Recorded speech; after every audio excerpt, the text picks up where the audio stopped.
Welcome if you've just joined. It's another live event where I'm going to talk about branding and specifically personal branding versus corporate or business branding.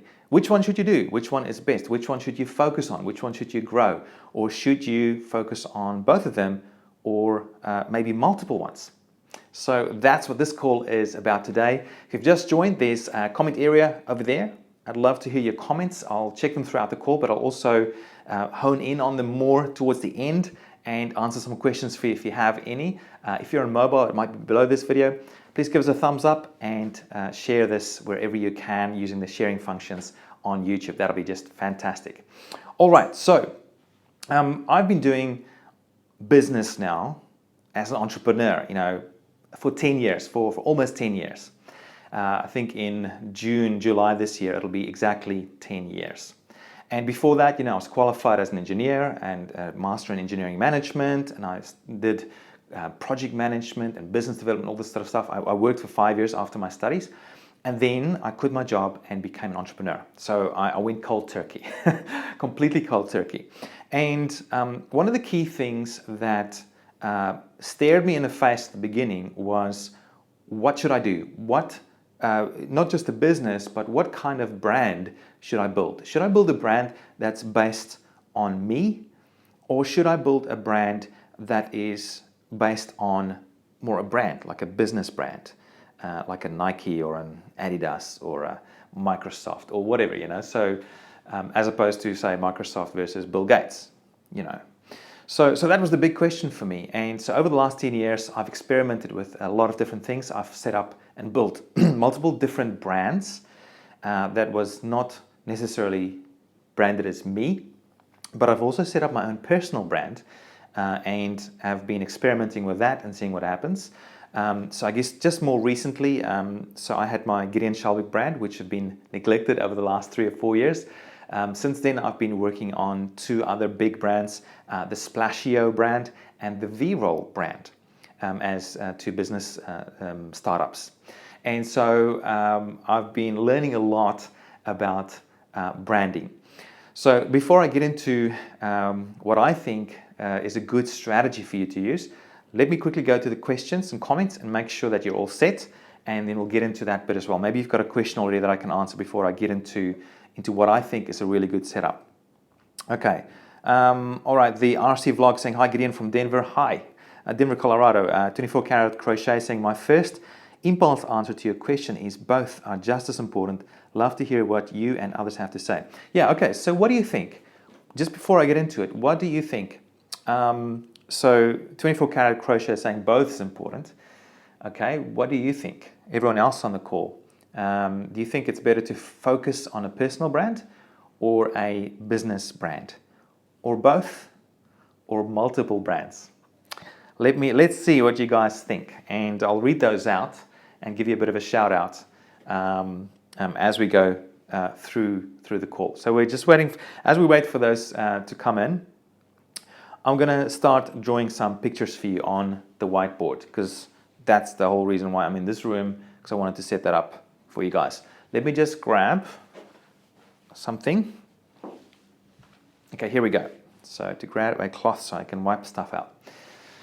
Okay, so let's get into this. Let's talk about the pros and cons first of a personal brand versus a business brand. Okay, so when you set up a personal brand, so let's start drawing some pictures here. Let's draw it here.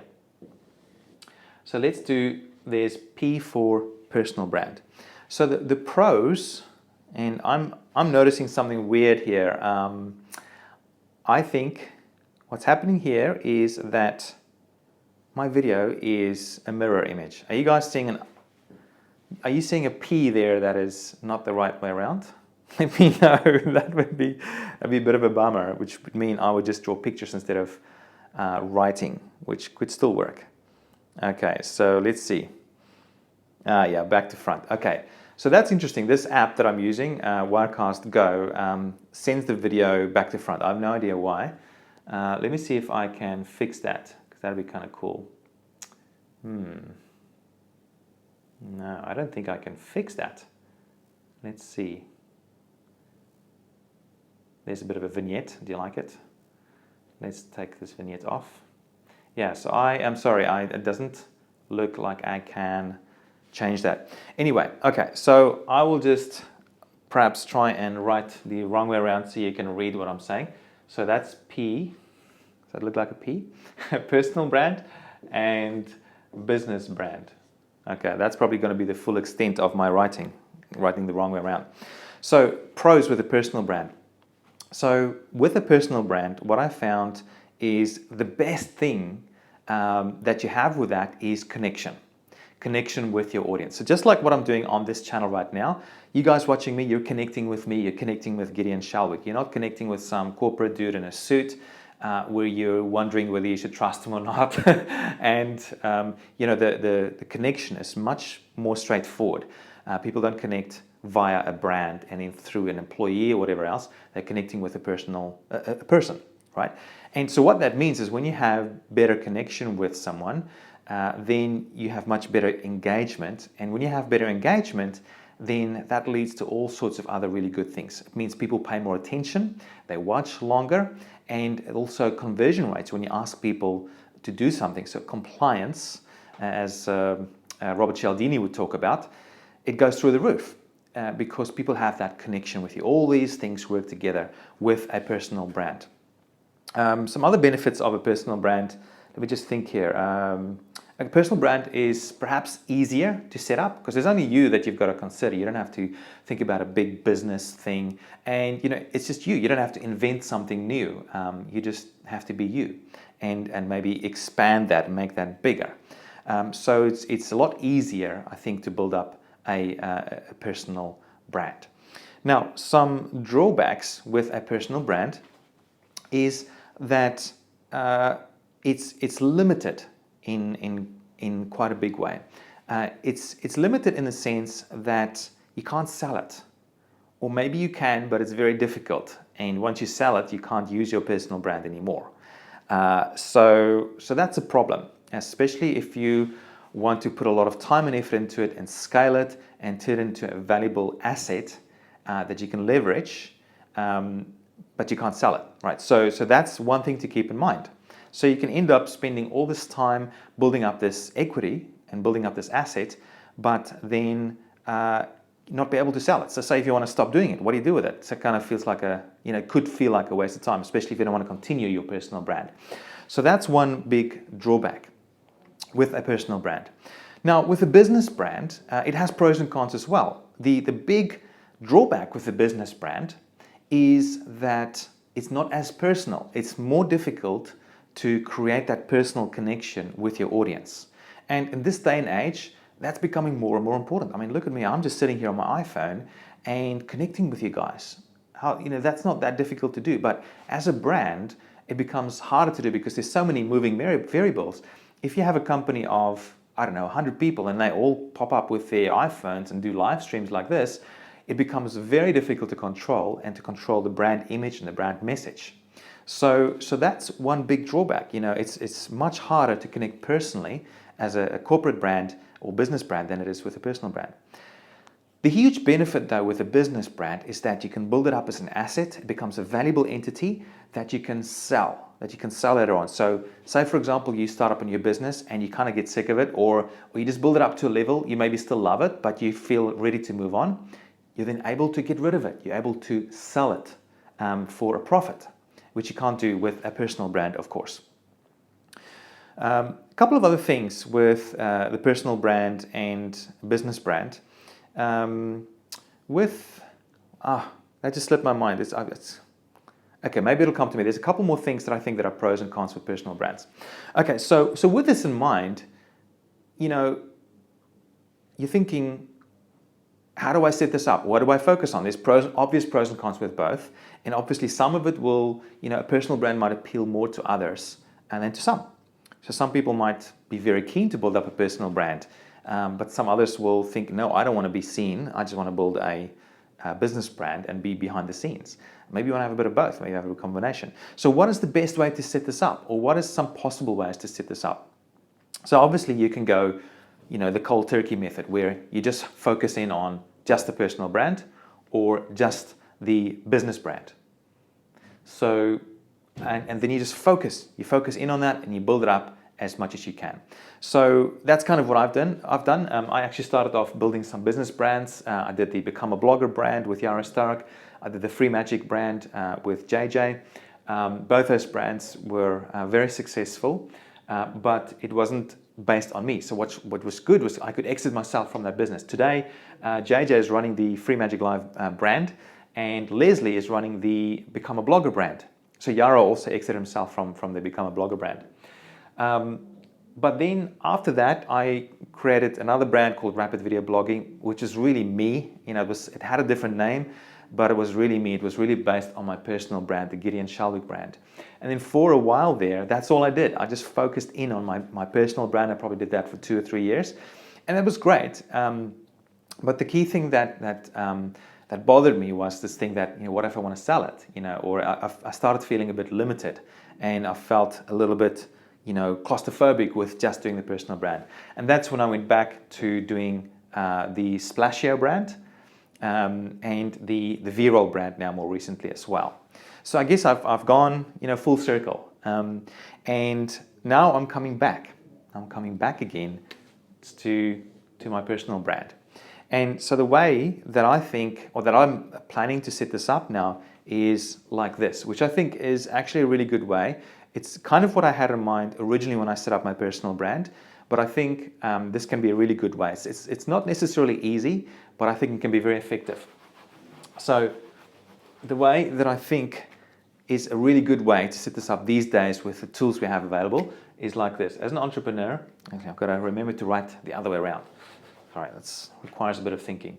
So is to set up your personal brand that kind of sits there at the top. And then from there, it allows you to set up multiple business brands. So there's B1, B2, is that a 2? And B, I'm probably doing it the other, oh well, who cares? B3. Okay, something like that. Okay, so, and etc. You know. So what's cool about this is that there's many different levels here. You can be building your audience at this level, and then basically use this audience and leverage it into these other businesses. And that's exactly what I did with my personal brand when I started Splashio. And when we launched V-Roll, we did the same thing. I leveraged my personal brand and then leveraged the Splashio brand into V-Roll as well. And that's how we were able to get it started so quickly. So, but then also what you can do is for each one of these, you have their own audience building activities. So then, and this is where I'm saying it becomes a little bit hard, because now you've got multiple audiences you've got to build. But I'm thinking if you hone in on the personal brand, build that audience, that allows you to get that trust factor through the personal brand. And then when you pass that on to these other brands, that trust gets transferred onto the brands. So even though they end up dealing with the business brand, that trust has been passed on because it's part of it's a subset of your personal brand. Anyway, that's how I've got it set up now, and that's how I'm planning to build the business going forward. Next up, I want to hear from you. What you think is maybe the best way of going about it? What's your experience? Maybe you've got any questions, and I'd love to answer any questions for you about branding, maybe online business, if you've got any questions related to that.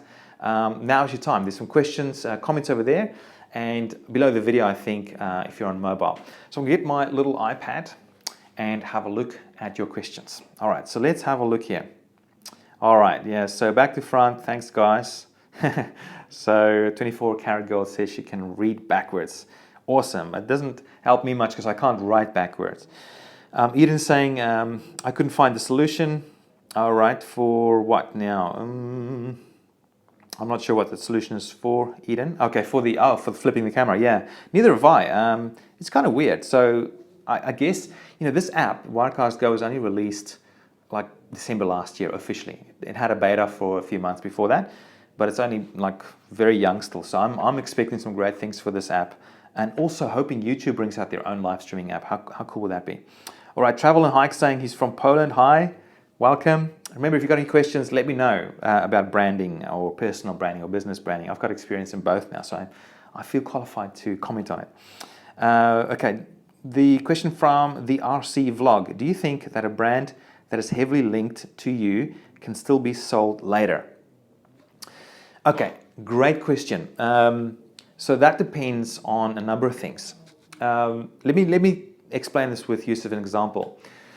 I'll talk about one example where we couldn't sell the brand unless we, and it was a business brand, but it was heavily connected to me. And I'll also talk about another brand that's not heavily connected to me, which makes a big difference. So the first brand, they become a blogger brand. What happened there was that it was an educational training course kind of business. So we taught people how to create blogs and monetize them. And the main part of it was me. I was the trainer. So whenever someone went to become a blogger, they'd log in and they'd watch videos and they'd see me, they'd hear me, I'd be the main trainer. Yarrow was also a trainer in there, but it was 90% basically me, and then 10% Yarrow or something like that, maybe 20%. But in general, the brand got associated with me. So all the emails that I sent out would be from me, Gideon. So in a way, back then, the Become a Blogger brand was the Gideon Shalwick brand. So what happened with that brand was that it started fizzling out a bit, because both me and Yarrow, we wanted to move on to new projects, and so it started fizzling out a bit. And in a way, that was a good thing to then move on to the next stage, which gave it enough time for people to start disassociating the brand from me. And we slowly started introducing someone else, Leslie Samuel, who's running Become a Blogger. We slowly started introducing Leslie into it as the new trainer, and then Yarrow and myself exited ourselves. But that was a big and long process, not necessarily painful, but it was just long and slow. And if you're in a hurry, that's not a good thing. Also, at that point, we couldn't just sell the brand, because it was so much tied with me and Yarrow. And so we thought the best way to leverage the brand is to hand it over to Leslie, get him in as a trainer, and then slowly get him into the business, and he built up his value within the business, whereas now he owns that business 100%. Me and Yarrow, we completely exited. So that was an interesting one. So compare that now to the second example, like either Splashio or V-Roll. And I think V-Roll is probably a better example. So V-Roll is my latest go at building a brand that's separate from me, a sellable asset that I can build up and sell. And so the difference here was that as far as I could, I've tried to set it up in such a way that I could exit if I wanted to at any point without the business really being affected. So that the relationship is not so much with me, but with the business and the brand itself and the people within the brand. So what I've done with that is I've been building a team there. We have a content manager, Anya. She communicates a lot with our audience. For example, we've just released a brand new video advertising course, and she's running that. So I might do an introduction as the co-founder of the business, which is always a nice thing, right? So it builds a bit of authenticity and trust with the viewers, but then hand it straight over to Anya, and Anya is putting the whole course together. So if in a few years' time, I'm not saying I will, but if I want to exit, or if we want to sell the brand, the buyers of the purchasers of the business, they're not going to go, hey, hang on, Gideon, you're so included in the brand, you have to stay. Which is not what I would like. I think if I want to sell it, I would want to get out. So that's how I've set up those two different brands in a different one. I think, so even though your brand might not be your name, if you're mainly in it, really that name brand is, the business brand is you. So it really is almost still like a personal brand. I had a chat to Pat Flynn a while ago. We were in a mastermind together. And that's one of the things I explained to him as well. I said, look, Smart Passive Income is, yes, it is a business brand, but when people think Smart Passive Income, they think Pat Flynn. So I challenged them. I said, is this what you want for the longer term? And it's not necessarily a bad thing, by the way. But how can you use that to maybe create other brands that are independent of you, that does become a sellable entity, so that you can grow your assets as an entrepreneur. So there's a bit of an example there. So big answer to that question, because it's a big question. Okay. So next question from from Bexhill Film Company, why not John Lewis? I'm not sure who John Lewis is, I'm afraid.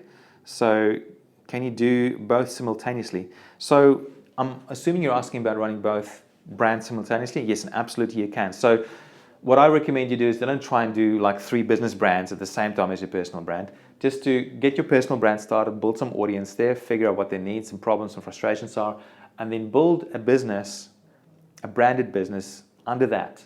And while you're building this personal brand as well. So, but just do one at a time because it's resources intensive. Also, the difference between these brands is that the personal brand is really very much a star model, and the way that looks, I'm gonna see if I can wipe this out. Yes, it's not looking pretty. It's not the best whiteboard here. And yes, there's another very important distinction between the 2 different ones.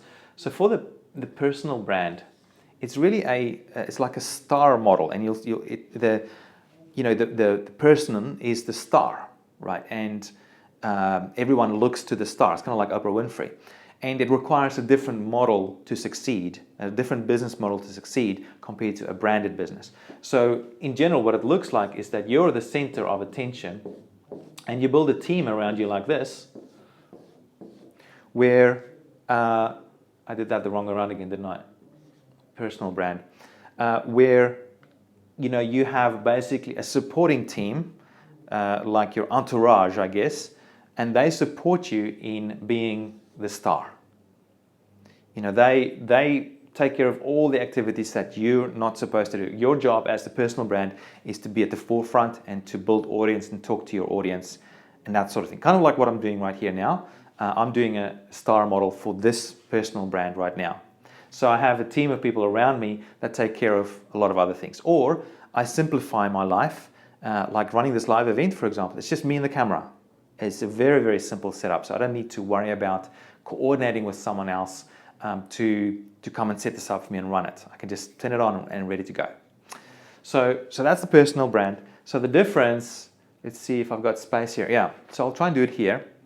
The difference with a more business brand is that the structure kind of looks more like this. You've got someone at the top, and then you have your different, traditional kind of a business areas, like marketing and sales, product development and support, this sort of thing. And then your team grows out from there. So as you can see here, this business kind of brand is much more scalable than a personal brand, because the bottleneck here is always going to be you, the personal brand. And this is why you've got to sort of think, if you want to grow things bigger, to build more business brands as well, because they are more scalable. They are more, you can build a team much easier to grow things compared to a personal brand. Unless you're Oprah Winfrey, right? So obviously with Oprah Winfrey kind of brand, if you've got a massive support team and you're really smart about how you do it, obviously you can build that really big as well. So it's horses for courses a little bit. Okay, let's see what else we got. The RC Vlog is saying, I still think the blogger brand to you, even though Leslie is running it now. I'll still link the blogger brand. Yeah, that's interesting. Hey, so the RC Vlog, so you've been around for ages if you were there for that. Yeah, so that's interesting. Actually, there's funny things happening with my email there. When some people receive my email now, it has Leslie's face on it, which is kind of weird. But yeah, that's interesting. So, and that's a good example of where I set up a brand. Well, me and Yaro set it up together, but really it was really a personal brand. And even now, years later, and I think Leslie's been running it for 3 years now, people like you, the RC Vlog, what's your name? And I can call you by name if you want to. You still associate me with that brand, which is really interesting. Okay, the RC Vlog, how did you prepare your businesses for sale? I wish I could give you a good answer on that. I am still learning with that. I haven't actually sold businesses yet, and normally what I do is I either pass them on or like I did with Free Magic Live, I just got to a stage where I said, hey, I've done my bit here, I've done my learning, I'm going to flick it on to JJ because I need freedom to be able to do the next project. So I didn't actually sell that part. With Become a Blogger, it was a similar sort of thing. So with Become a Blogger, we passed it on to Leslie essentially. There was no actual big transaction there. It was a slower process though, where me and Yaro, we had together 100% and we gave Leslie a percentage to start off with. And so we ran that together for a while.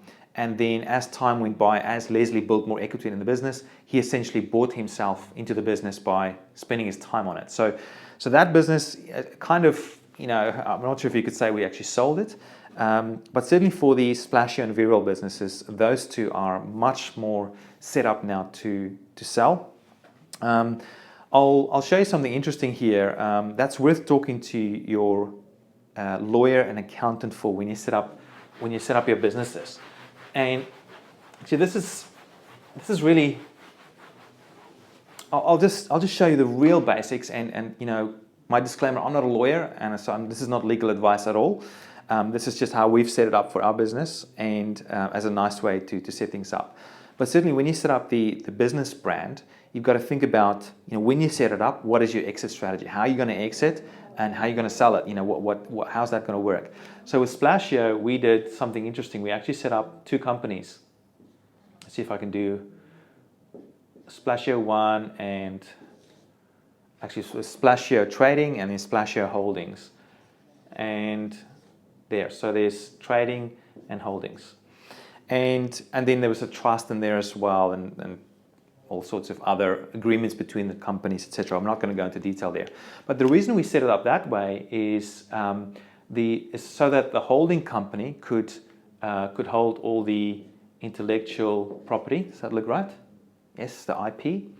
And this would do all the trading up there, in the trading company.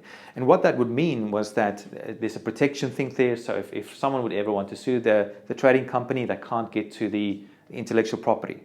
The trading company is only worth $2, so no big deal if that goes down. Whereas the holding one is that no one can touch that because of the way we've set it up, and because it's not a trading entity. Actually, there's a bunch of other reasons as well that I can't explain to you because I'm not a lawyer. But that's kind of how we set it up. So when it comes to selling, we would sell the trading entity, and if people want to, we could sell the IP as well, but then it's a different price. So it's a different kind of transaction. With V-Roll, we've got a much simpler setup, but once again, we've set it up in such a way that if it does come to selling, we could either sell shares or sell the whole business, and including the whole shebang. All right, good question. What else we got here? Okay, Bexel Film Company saying you've answered my question since I asked. Fantastic. Another question, what if it's not a case of personal to brand, but instead local to national or global? Does the same apply? Good question. So going from local to national, well, I think the same rules apply for both personal and branded businesses. If you're local, you've got that choice again. You can just go personal or brand. And I think in that case, if you're just local, like really local, probably my guess is that a personal brand would have a much easier, because you can connect people personally, with you, and increase that conversion rate, increase that connection. So I think the same rules would probably apply, but to be honest, I don't have experience in this personal and national. I normally, whatever business I set up, I always think, how can I make this global? How can I create a business that appeals to the whole world, everyone on earth, not just where I live? And there's a lot of reasons for that. It gives me freedom, gives me a lot more ability to scale, and it means also that I'm not location dependent, which is a big thing for me. I love moving around. I love variety. So you as an entrepreneur might like that too. Some people don't mind staying in the same place all their lives. I think because of the way that I was brought up, I went to like 5 different schools. We moved almost every year. So I'm a bit of a nomad by nature. So perhaps that's also part of the reason why I like moving around and having that freedom. Okay, John W. First saying, excellent. Just make sure that your business brands work without you in the long run. Yes, think Richard Branson probably. Great comment there. Yeah, so that's the thing, right? So why do we do this as entrepreneurs? Why do we build businesses? Why do we set these things up? One of the reasons, and one of the reasons that a lot of people get into it for initially, is for freedom, right? So you don't have to work for a boss anymore. So you can do what you want, when you want, where you want, with who you want, this sort of thing. This is why we do it, right? This is why we think we do it. So what happens often is that people set it up, they build a business, and the business becomes so busy and so difficult, and people are so in their business that it becomes worse than what they had. They have no even less freedom. They have more stress, and they can't move around because they're so stuck in the business. So I think also from day one, think about how you can set up the business so that you can extract yourself, as much as possible. That's why, like with V-Roll, as much as possible, I try and be strategic. I'm on the strategic level, and that allows me to go even higher if I want to. So I'm not down in the implementation part of it.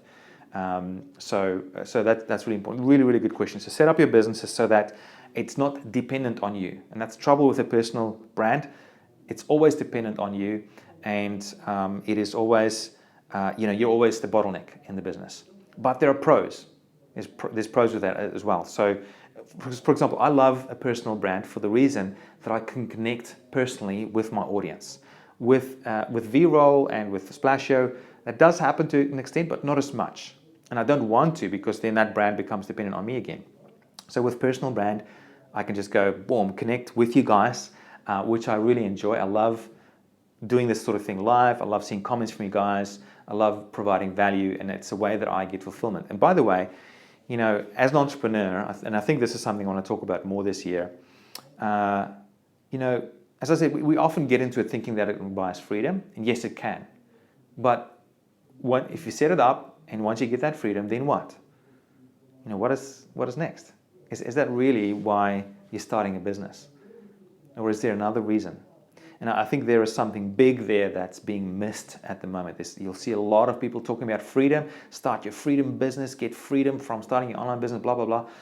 It's all good, but there's a next level up from that. Once you reach that freedom, that not many people is talking about. So you see, I think it is possible to get freedom in your business and to be totally unhappy. And I've been there. I've done that. I've been able to get a lot of freedom, but I was unhappy. So the next question is, what is it, if it's not freedom, that you really want? And I think, just as an aside here, it's summed up for me in one word, and that word is fulfillment. And perhaps I'll do some more videos on that if you're interested in that sort of thing. It's a really big thing that I've been thinking about a lot over the last few months and even years. And I'd love to share more of that stuff, because I think that's where it's at. That's where you create real change, real businesses that impact the world in a massive way, as opposed to just mediocre businesses and mediocre brands. But anyway, I can talk about that more if you're interested. Let me know in the comments there, and I can certainly dig into that more if that interests you. Okay, so what do we have here? Bixil saying his name is Luke. Well, hi there, Luke. I'll try and remember that, because you've been on here a few times. Maybe you've even told me before. Sorry, my memory is very short. And oh yeah, the RC vlog. His name is RC. 24 Karat Go. Crochet saying Zoe. Well, it's great to get all your names here. Hopefully, I can remember them for future calls. RC is saying, I wish I could stay for the entire event, but I must go. Thank you for the answers. I'll be sure to ask more questions in the comments later. Peace, yo. Okay, and Bexil is Luke saying to create, so I'm not sure. All right, so I'm not seeing any more comments there, guys. If you have any more questions, I'll give it another couple of minutes. Let me look at the time. Yeah, I've been at it for about 46 minutes, so I think it's probably a good time to start bringing this to an end. But if you have a quick question that you think I've missed, something that you'd like me to answer, let me know now, and I'll look into it. Also, if you're still watching this, give us a thumbs up, please. If you think this was useful and I'm providing value to the world, share it. Share it with people using the social sharing below this video or up there if you're on mobile, Facebook, Twitter, whatever, email, Skype. Just get it out there, and if you enjoy what I'm doing here and you think I'm providing value, my plan is to do this a lot more, improve my production value, obviously, because this is still part of the experiment. But I love this. I really love doing this, and I'll do a lot more of it. So give us a thumbs up and share it. Let's see if there's any other last question. So Zoe is saying, I'll test you on everyone's names next time we do this. All right, Zoe, I'll do my best for that. All right, well, I'm going to bring this to an end. Thank you so much for watching, guys, and peace. and I'll see you again in my next live video. The next one is planned, just so you know, at the same time tomorrow again. So I'm going to see if I can do this every day during the week. I won't be able to do it my Friday, which will be your Thursday in the States. But I'm certainly going to give it a good shot. Next week I'm in Singapore, and then the week, so I'm not sure how much I'll be able to do then. But certainly I'm going to try and do these impromptu kind of things where I don't actually really prepare for them. I just speak my mind, every business day as far as I can. That's part of the experiment. I'm not sure for how long, but anyway, that's what I'm planning for now. Anyway, all right, that's it. Actually, quick question. I hate leaving questions unanswered from Luke saying, what's the maximum amount of brands should I try to spawn off my personal? Well, I think there's no limit really. Once you have your personal brand established and it's really strong, you could spin off multiple brands. But I think it's smart to just do one at a time, because you only have that much time to build something. And what I certainly found is as I was spending time on Splashio and V-Roll, my personal brand suffered. And so that's why I'm coming back to my personal brand again, because that's where I think the core is of everything. You build that up and you spin off multiple brands from that. All right, I think that's it. Thanks so much, guys, and I'll see you again maybe tomorrow on my next live call. Bye-bye.